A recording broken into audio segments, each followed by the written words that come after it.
Hello, everyone, and welcome to the High Country News and ProPublica live discussion about today's exciting start of our Winners Right Colorado River Basin investigation. My name is Mark Olalde. I am coming to you from my car in an undisclosed part of the Colorado River Basin. This is the life of a journalist. Thank you, Starbucks, for the free Wi-Fi. I am the Southwest Environment Reporter for ProPublica. Joining me are the two better thirds of this team. We have Umar Farouk, who is a New York-based journalist, also with ProPublica, who covers national affairs, and Anna V. Smith, associate editor with High Country News on the Indigenous Affairs desk. We are out today with part one of this investigation, which is available either at High Country News website, hcn.org, or ProPublica's website, ProPublica.org. We have much more to come in this series, stories that each of us wrote to kind of add to this. So we're very excited for you to see those in the coming weeks when they're published. So make sure to grab yourself a July edition of High Country News. It will be jam-packed with information on this topic, including the story that published first thing this morning. I'm going to kick it over to my colleagues in just a moment here, but just a quick overview. If you haven't read the story yet, like I said, ProPublica.org or hcn.org. This story looks at winters' rights, which are water claims for Native American tribes and reservations. And specifically, our project focused on the Colorado River Basin, which is 7 states, 2 countries, 30 federally recognized Native American tribes, stretching from Wyoming on the north to Mexico on the south, Colorado on the east to California on the west. And this first story is looking at the question of why 115 years after the U.S. Supreme Court decreed that tribes should have and are guaranteed a legal right to water, why do many of them, especially in the state of Arizona, why do many of them still not have that water? So let's start right there with that $1 trillion question. Starting with Anna, can you give for the general audience, the general population that may not be water wonks, what is a winner's right? What is different about tribal water versus just water in an apartment in downtown Phoenix? And why are we having this conversation 115 years after the U.S. Supreme Court said tribes should have water? Sure, thanks, Mark. I'm going to try to keep it simple, but either of you can jump in if it's too simple and it needs more details. But to start with, I'll explain the Winters Doctrine specifically, and that came out of a Supreme Court decision in 1908 that found that basically tribal nations, reservations have inherent water rights. And the water rights themselves, which in the West is governed by seniority, are tied to the dates that the reservation was established. And so that was the Winters Doctrine. And because a lot of these reservations were established in the 1800s, means that they have some of the senior-most water rights in the region. And just to explain the seniority aspect a little bit more, that means basically whoever access the water first has seniority over other water users who comes later down the line. So if there's a drought, for example, those senior water rights are going to be more protected than the junior water rights. And so the Winters Doctrine, it means legally they have the senior water rights, but in order to kind of access those rights or have them recognized, they have to file a claim first. And so once they file a claim, that means that the state and the feds will get involved and kind of recognize those rights, and then they need to be quantified. So not just the fact that they have water rights, but what does that actually mean when looking at acre feet per year in a river or something like that, or even like groundwater. That's another example. And so a lot of those claims from tribes didn't come until the 1970s, and a lot of tribes still haven't made those claims. And so that whole time, obviously, non-native water users have been established in the area. That's companies, that's cities, that's farms, and using that water, which just makes it all the more difficult for tribes to be able to file a claim and go through the negotiation process with states and local water users and the federal government.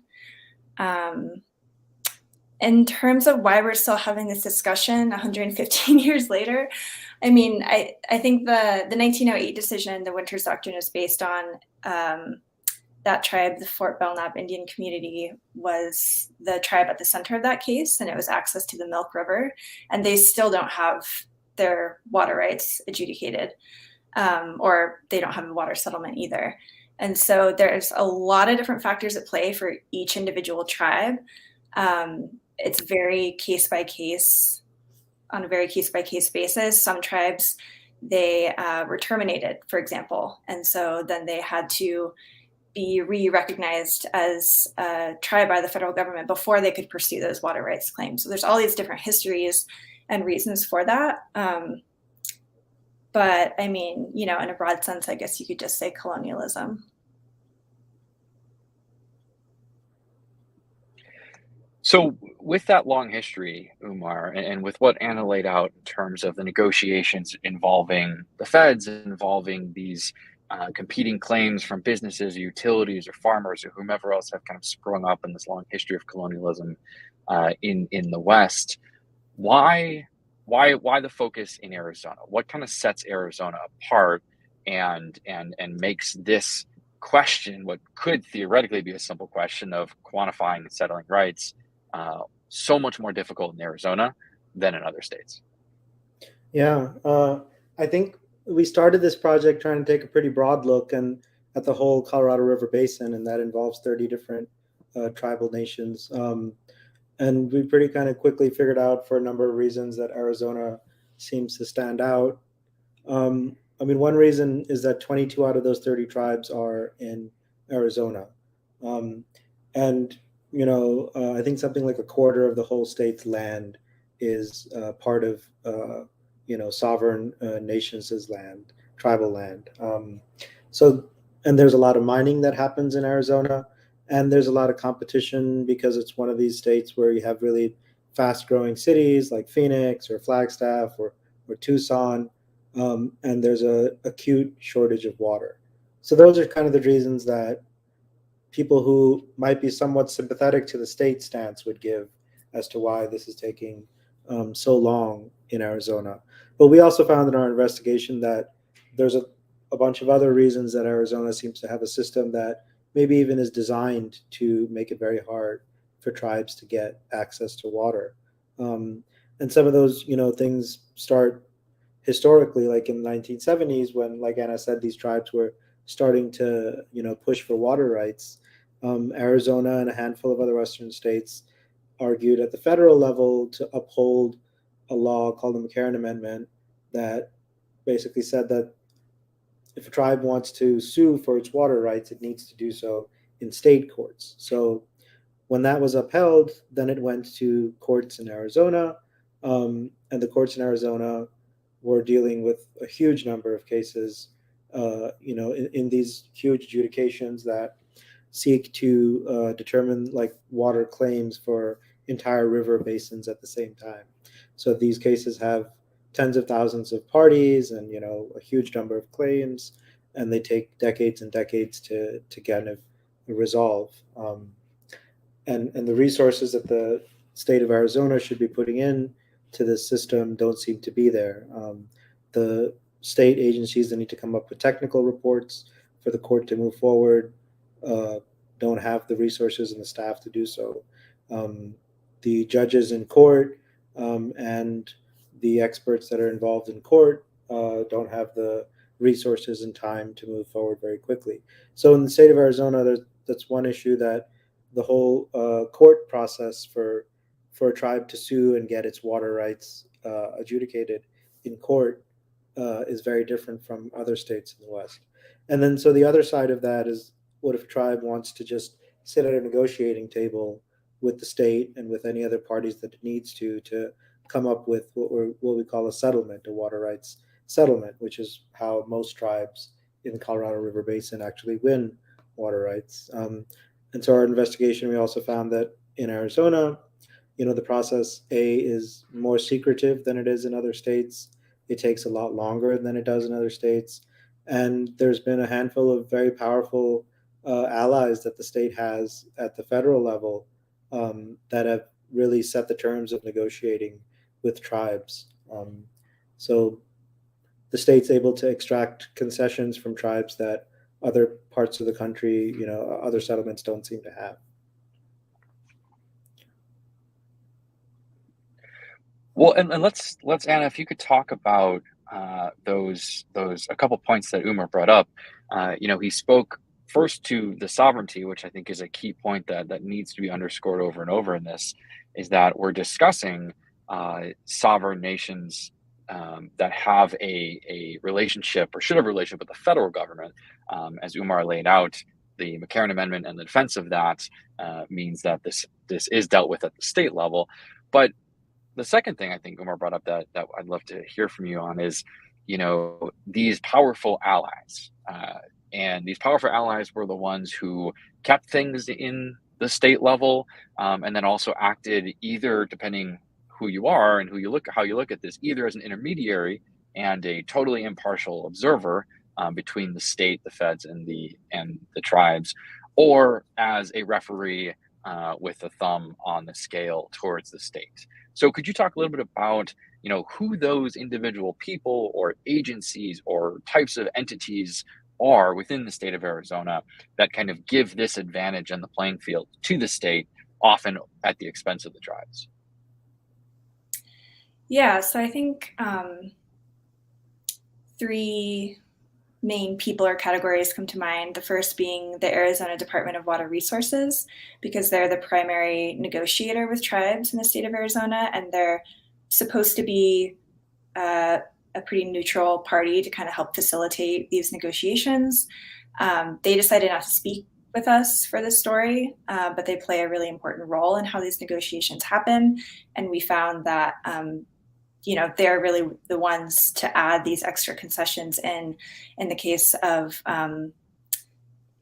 keeping tribes from expanding their reservations through clauses added in the settlements. So the Department of Water Resources in Arizona is one. The other that we focus on in the story is Senator John Kyle. He's had a really central role in arguing for these negotiations to happen at the state level.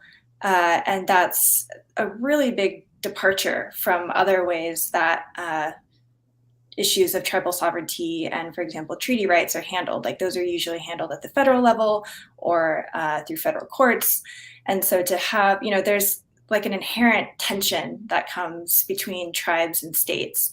And as we talk about in the story, like a lot of times states see any assertion of tribal sovereignty as a way to like take away a state's sovereignty. And so there's like this whole tension that plays out there. And so if you're putting water rights into the state's hands, basically to have them kind of lead these discussions, that's going to make things inherently pretty difficult. And yeah, the third one that I think would be good to point out in terms of key players in the state are also really big non-governmental entities. So that would be utilities like the Salt River Project in Arizona, as well as corporations. A lot of mining corporations have been operating in the state of Arizona for over 100 years. So they have a very firm grasp of its politics and its hydrology. And you can see that through and through in the settlements, that kind of power authority on this topic. So those are the three that come to my mind. I don't know, Umar, if you have others you'd like to add. One thing I would add is that, there's also between these three agencies and federal agencies, we also found a kind of revolving door. And I think in this story, we don't talk about it as much, but I think in future stories, it's going to be mentioned that, the federal agencies that are supposed to oversee this stuff and make sure that states are abiding by settlement agreements and other agreements, the people in charge of those agencies end up leaving and getting a job with the state agencies they're supposed to be that they were overseeing before that. So there's also a revolving door between all of these entities. And in the stories, you'll see we have responses where we got them from Senator Kyle did speak to us and provide his side of the story and his view of himself as kind of an impartial moderator. So you'll see that there, and member leadership in the legislature. But you also see that former Governor Doug Ducey of Arizona, current Governor Katie Hobbs of Arizona, one a Republican, one a Democrat, both ignored requests for comment. The Arizona Department of Water Resources declined requests for comment. The governor's office, the state archives, and the Department of Water Resources could not find any documents pursuant to public records requests. So not a whole ton of desire on the state to address this issue head on. But we're talking about asserting tribal sovereignty. We're talking about winners' rights. We're talking about 115-year-old Supreme Court decisions. Let's talk about what that means today, here, now, in reality. Umar, I was up with you on the Navajo Nation a few months ago, and we were touring neighborhoods without adequate water. We were touring infrastructure in the works, and one piece of infrastructure that we talked about in the story was something called the Navajo Gallup Water Supply Project. So, Umar, can you talk about how something as esoteric as winners' rights negotiations leads to very real on-the-ground impacts with something like the Navajo Gallup Water Supply Project? Yeah, we wanted to look for impacts. I think the numbers are kind of interesting. There's 30 tribes in the Colorado River Basin, and between them, they have more than 500,000 enrolled members. And these people are supposed to be citizens of the state that they're living in as well. So they're supposed to be, if they're in Arizona, if it's a Navajo Nation member who's in Arizona, they're also an Arizonan, and they should get an equal kind of representation and equal amount of attention from the state, which they don't. And one of the kind of most stark, things that we came across was this pipeline called the Navajo Gallup Water Supply Pipeline. So the Navajo Nation is unique because it's one of the few that spans multiple states, and it spans 3 states, including Arizona. And it turned out that, in 2 other states, it was able to reach a pretty good water settlement, and the process seemed to be very different from what it had experienced in Arizona. And one of the ways that this was exhibited was that in 2009, when the Navajo Nation made a settlement with the state of New Mexico for its water rights there, the state of Arizona literally inserted one line into the federal law that allowed that settlement to happen. And this line said that this water that was going to be brought from the San Juan River to use on the Navajo Nation reservation cannot legally cross into the state of Arizona until the nation makes a settlement with the state of Arizona over its water rights. And this was done in 2009, and the effects of it continue to impact hundreds of thousands of Navajo Nation members that live on its reservation in Arizona. And so we thought we would highlight that because there's literally, Mark and I went out there, and Mark went to these construction sites as well. There's literally a pipeline that is being completed and will be completed very soon that will cross from New Mexico into Arizona to Window Rock, to the capital of the Navajo Nation. And legally, this pipeline can't carry the water that it's supposed to until the Navajo Nation signs an agreement with the state of Arizona. Another thing in the story we wanted to kind of highlight is what's the real impact of that, because sometimes you think about, it's something on paper. How is this actually affecting people on the nation who don't have running water in their house? And we tried to kind of go through that with showing that, the Navajo Nation has a lot of people who are in on the technical side of things, who are on the infrastructure side of things, building the infrastructure to move water around the reservation, to move it around to places where housing subdivisions are being built, where hospitals are being built. And they have a real problem because the only kind of reliable or the only source of water in Arizona that they usually come across is groundwater. And the groundwater in that part of Arizona is not fit for consumption in most cases. And they really need a pipeline to bring water from other parts of the reservation, and they literally can't because the state of Arizona 10 years ago, or more than 10 years ago, inserted this line into a federal law.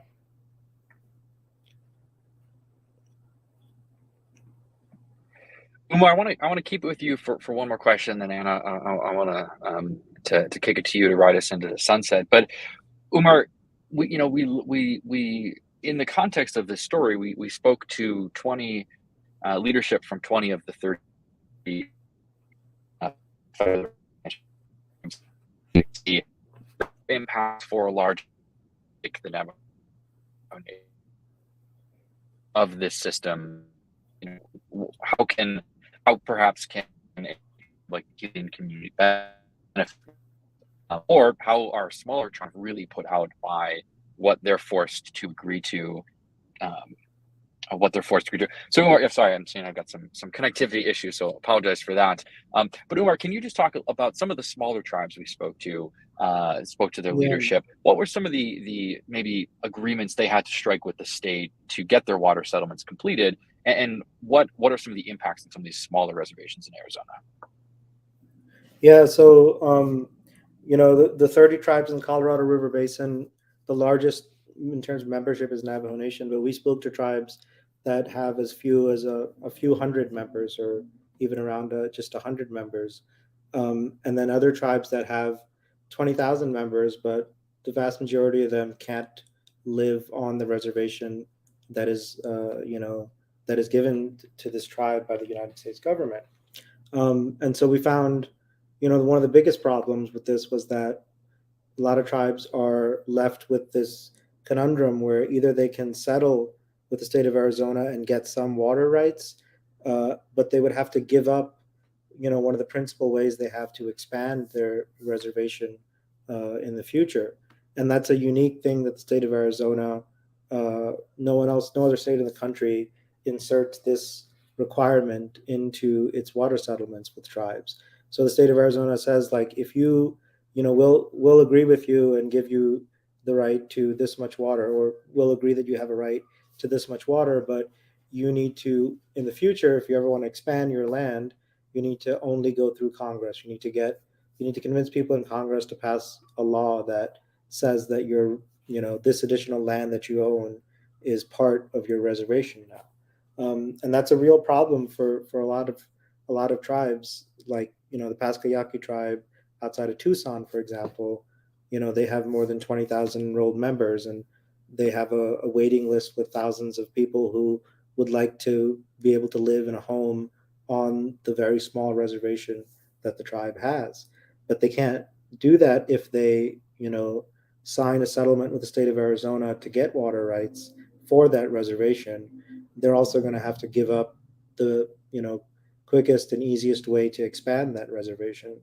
So that's the Pascayaki situation. And there's 10 other tribes in the state of Arizona who still have outstanding claims for water. And a lot of them are facing this same situation. And it's really messed up because their right to water is based on the idea that they should be able to build a viable homeland where their membership can live and thrive. And yet, in order to do that in Arizona, they literally need to never expand the land base that they have.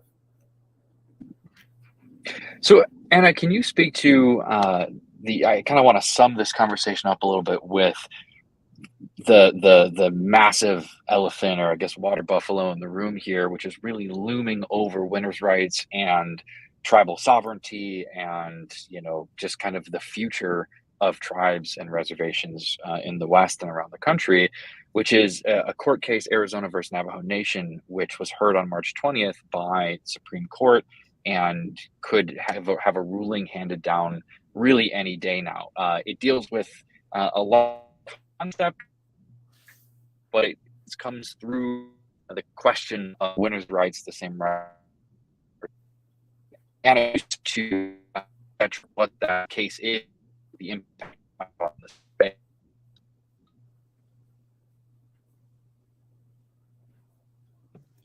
You're kind of breaking up, but I think I got it. Talking about the potential impacts of Arizona v. Navajo Nation, I think is what you were asking about. Yeah, so just a brief rundown of what the case is about. The Navajo Nation asked Department of Interior to assess the nation's water needs and to create a plan to protect their future water rights as it relates to, the tribe having a homeland that functions with water. And so it wasn't even like, there's no plan that this is about. It's like a request for a plan. So it's like quite a few steps back from like a definitive plan that's a part of the discussion. But what it's really about is if the federal government has a trust responsibility to protect a tribe's water rights, as I understand it. And so from Arizona's perspective, any more water that goes to tribes would be a net negative for Arizona, which isn't necessarily the case, but that's kind of the thinking at the state level, which goes back to that kind of butting of heads that I talked about earlier between tribes and states. And so in terms of implications of the case, there's a really wide range of things that could happen. The justices could focus and rule really narrowly on this one specific case between what is it that the Navajo Nation Treaty says, what about their relationship with the federal government has to do with water rights and this trust responsibility. And so they could say, yes, the U.S. does have a trust responsibility to assess and come up with a plan like that. Or they could say no. Another option is that they could just, like the most extreme thing that they could do is to upturn the Winters Doctrine, the doctrine I explained earlier, and say that, the federal government doesn't have such a trust responsibility to tribes, which would be really huge because the trust responsibility, like that's what so much of case law is built on, what so much of these rights are recognized by is like the tribes in the US signed a treaty, and within that treaty lays this trust responsibility. So Umar could probably talk about this more because he was at the hearing in March. But from my perspective, it's really a toss-up of what could happen. I mean, Justice Gorsuch has a really good track record of understanding tribal sovereignty and the unique relationship between tribes and the federal government. Other justices like Brett Kavanaugh, Amy Coney Barrett, not necessarily so much. They're kind of like learning on the job, like this kind of like laws that pertains to tribes is not something that all justices know a lot about. Yeah. And so that's kind of where a lot of the danger comes in. So Umar, I don't know if you have anything to add about the case. Yeah, you're following. Yeah, just, water law is really complicated, as we've found out over the many months looking into it. And, the fear that a lot of people have is that some justices on the Supreme Court don't entirely understand the on-the-ground issues, so we heard some really, strange questions during that hearing, like, justices asking, that how much per capita water does the Navajo Nation have right now? And how does that compare to what other cities have? And so, and like, why can't they just move their water around their reservation? So there didn't seem to be a complete understanding of how water rights are working. And one danger that, people are worried about is that the Supreme Court could come back with a very broad ruling, which kind of calls into question the entire Winters rights precedent as a whole.